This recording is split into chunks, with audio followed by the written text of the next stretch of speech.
12월 24일 강아랑이 전해주는 정치권의 뜨거운 말말말 강아랑의 정치랑입니다. 오늘 첫 번째 주제, 연석 청문회입니다. 쿠팡 개인정보 유출 사태와 관련한 정치권의 압박이 더욱 거세지고 있습니다. 과방위는 어제 전체 회의를 열고 쿠팡 사태에 대한 연석 청문회를 통과시켰습니다. 쿠팡 침해 사고와 관련하여 지난 현안 질의와 청문회에도 불구하고 주요 의혹이 해소되지 않았을 뿐만 아니라 주요 증인들이 불출석하여 책임 있는 답변 또한 듣지 못하였으므로 쿠팡과 관련한 여러 사안에 대한 의혹 규명을 위해 연석회의 방식으로 이틀간 청문회를 실시하는 것에 대한 청문회 실시 계획서를 채택하려는 것입니다. 지난 17일 있었던 쿠팡 청문회 김범석 의장이 나오지 않자 2차 청문회 카드를 꺼내든 겁니다. 국민적 공분이 큰 만큼 6개 상임위가 참여해서 단순한 해킹 사고를 넘어 노동과 불공정 거래, 로비 의혹까지 파헤치겠다는 의지를 보인 건데요.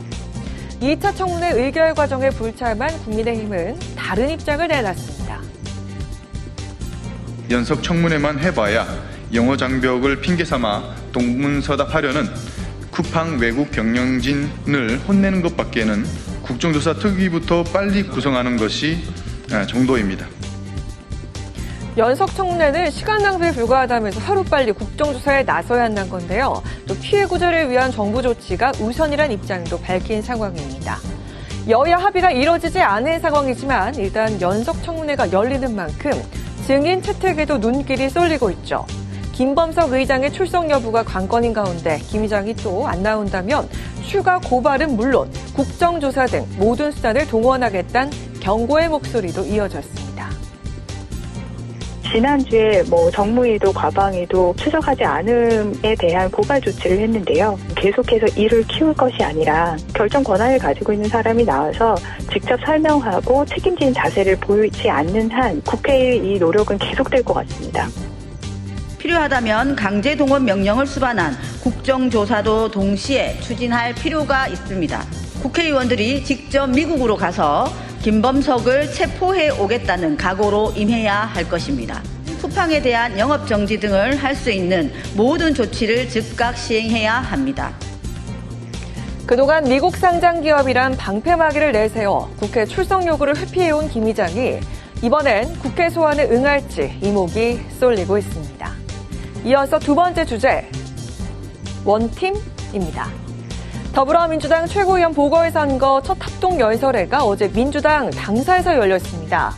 후보들 모두 민주당 원팀을 강조했지만 친청과 친명이 말하는 원팀의 의미는 미묘하게 엇갈리며 후보들 간의 대립구도가 선명하게 드러났습니다. 2026년 지방선거는 이재명 정부의 국정성과를 국민 앞에 증명하는 선거입니다. 물샐 틈 없는 정청래 당대표의 강력한 지도체제 하에서 선거를 치러야 합니다. 우리 지도부를 흔드는 것은 우리 당의 분열을 바라는 내란 세력과도 같습니다. 정청래 당대표와 지도부를 중심으로 똘똘 뭉쳐야 합니다. 똘똘 뭉쳐야 내년 지방선거에서 승리할 수 있습니다. 이른바 친청계로 불리는 당권파 주자들, 명청 갈등 프레임을 차단하면서 정 대표 중심의 민주당을 강조했습니다. 또 정 대표가 밀었던 당원 1인 1표제를 재추진하겠다고도 약속했습니다. 반면 친명계 후보들은 당정대 단일 대우를 강조했습니다. 민주당에 필요한 것은 일사불란한 당과 정리 한 팀이 되는 것입니다. 소위 당청 원팀입니다. 이재명 정부의 성과를 극대화하고 국민들께 알리는 데에는 다소 아쉬움이 있었습니다. 당청 한 라인이 되겠습니다. 겉으로는 이재명을 말하지만 뒤에서는 자기 정치를 하는 사람들이 있습니다. 이재명처럼 말하고 이재명처럼 일하는 유동철을 최고위원으로 만들면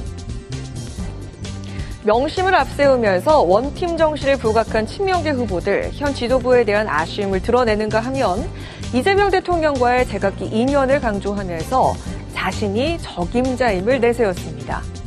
이번 보궐선거는 합동연설회와 토론회 등을 거쳐서 다음 달 9일부터 11일까지 투표가 진행될 예정인데요. 마지막 날인 11일 2차 합동연설회를 마친 후 최고위원 3인을 선출하게 됩니다.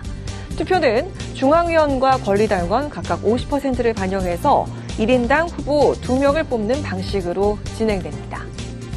최고위원 3명을 뽑는 보궐선거인 만큼 친청계와 친명계 중 어느 쪽이 두 자리를 가져갔냐에 따라서 내년 지방선거는 물론 차기 당대표 선거 구도까지 영향을 미칠 수 있는 상황입니다.